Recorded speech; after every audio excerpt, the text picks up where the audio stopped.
நின்ற சோதி மேலை வாசலை திறந்து கண்களிக்க உள்ளுளே கலந்து புக்கிருந்த பின் மண் பிறந்த மாயமும் மயக்கமும் மறந்து போய் எண் கலந்த ஈசனோடி செய்திருப்பதுண்மை.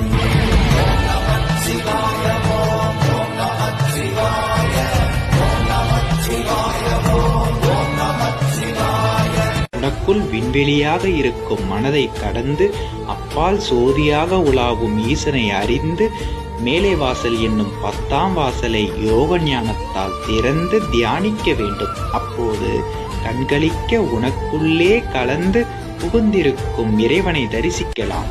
இம்மண்ணிலே பிறவி எடுக்கும் மாயமும் மயக்கத்தை தருகின்ற சுக போகங்கள் யாவும் மறைந்து போய்விடும். விண்ணில் நிற்கும் சூரியனைப் போல் எண்ணில் ஆகாரத்தில் கலந்து நிற்கும் ஈசனோடு இணைந்து இருப்பது உண்மையாகும் என்று சிவவாக்கியர் சித்தர் கூறுகிறார்.